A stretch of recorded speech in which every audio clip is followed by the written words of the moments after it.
For today's video mga troubleshooters, mag-troubleshoot tayo nitong washing machine. So ang problema nito, ito ating dryer hindi siya gumagana. So ipakita ko sa inyo, paandarin natin kung talagang hindi na siya gumagana. So ngayon nakasak na itong power cord sa ating outlet. So subukan natin paandarin.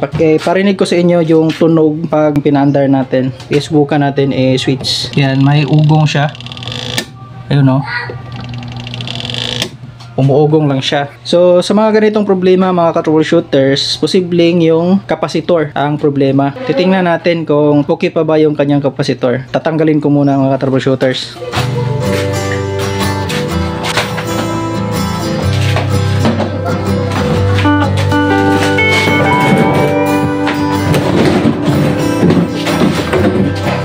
So, ayan. So, ang una natin gagawin mga ka-troubleshooters, yun o, ay tatanggalin yung mga screw na nakakabit dito. Yan. So dito, isa na lang yung natira na dahil natanggal ko na yung dalawa. Tanggalin natin yan para makita natin yung kanyang loob.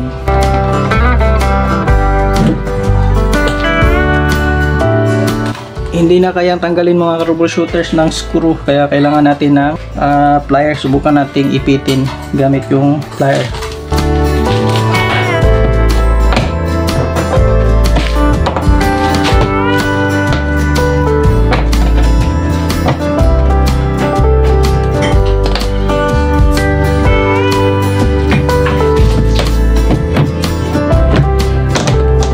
So kung bago pa po kayo sa aking YouTube channel, ay pindutin nyo na po ang subscribe button at i-hit po ang notification bell para po magiging updated po kayo sa susunod ko pang mga video. Dahil nagtuturo po ako ng mga kaalamang pang-electrical para tayo ay makatulong sa lahat po na gustong matuto po nito. So ayan mga troubleshooters, ito nga pala yung kanyang schematic diagram sa washing machine na ito. Sa spinner niya mga troubleshooters, meron siyang 125 watts. Sa washing machine na mismo, 320 watts. May total siya na 445 watts. Ang kaya nito is 3.6 kg. Ito yung kanyang diagram, ayan o. Dahil yung sa spinner naman yung ating kailangan i-troubleshoot, ang titingnan natin is yung kanyang spinner motor. So ito yun o, spinner motor. Mayroon siyang kapasitor, ayan o. So yan yung i-check natin. Meron din siya ditong spin timer. Ayan o. Yan yung ating i-check. Kung okay yung spinner na kapasitor, ito din i-retest natin tong sa spin timer. So i-check na natin mga troubleshooters. Ito na yung ating spinner motor. Hanapin natin yung kanyang kapasitor.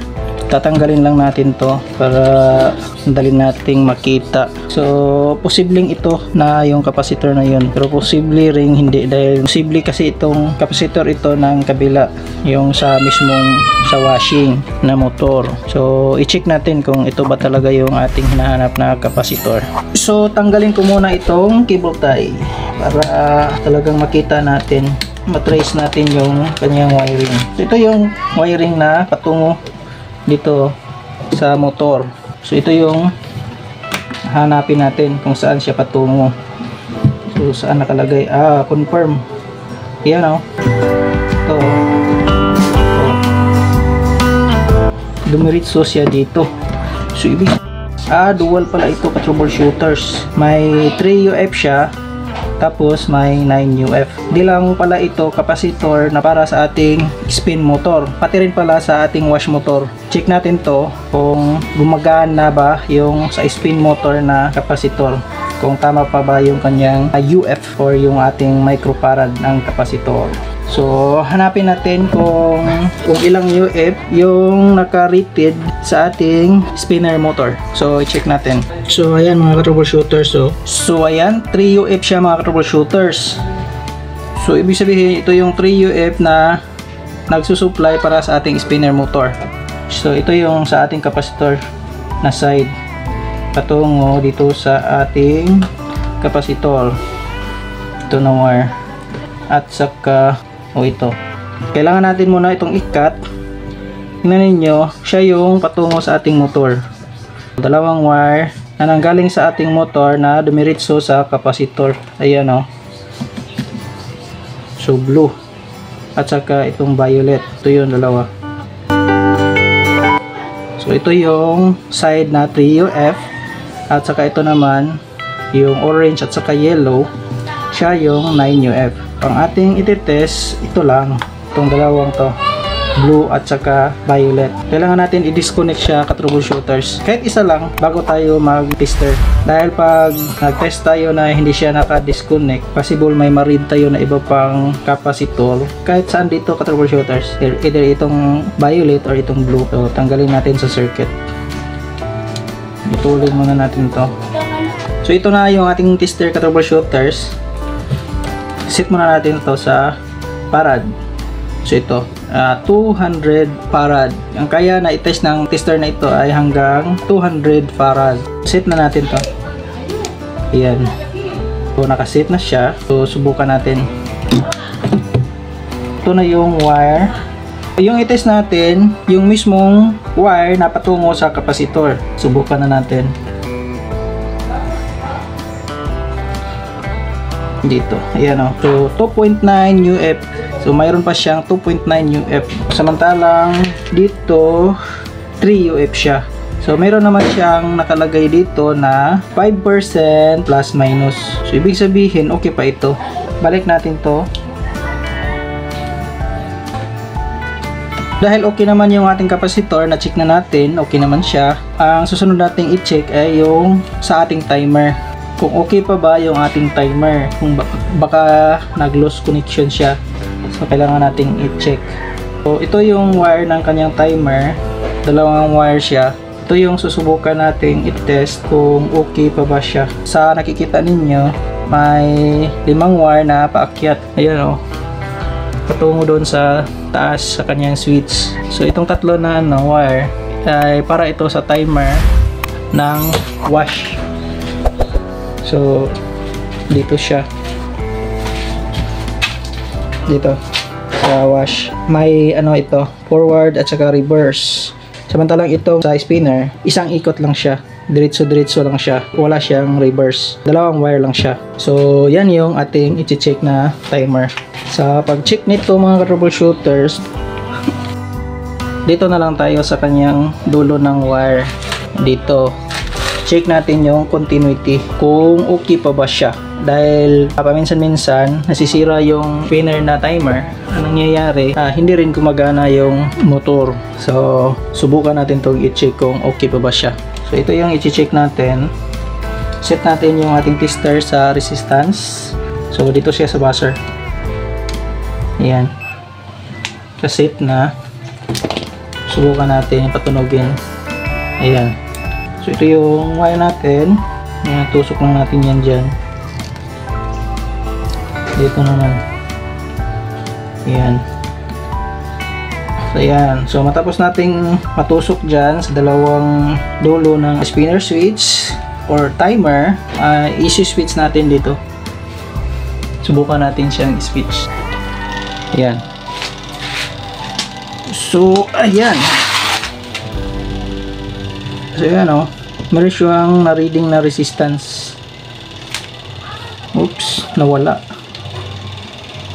Nawala yung kanyang reading nawala siya. Nawawala siya. May loose connection ata. Subukan muna natin tanggalin to. Yan, tuturon natin. Ibalik natin muna to para hindi tayo mawala. Ayan, kabit muna natin to. Tapos ito pati dito tuloy natin. Ayan. So ayan so ito na yung dulo ng ating switch, timer switch sa spinner. So ito, balatan mo natin, balik natin para mamaya hindi tayo makakito. Ayan. So ito na. So ito yung iti-test natin para sure tayo kung gumagana ba talaga o hindi. So lagay lang natin yan dyan, tsaka dito. Yan sa dulo ng ating wire. So subukan kong i-switch doon sa timer. Oops, nawawala siya. Oh, nawawala siya. Hindi siya gumana. Oh, nagwawala.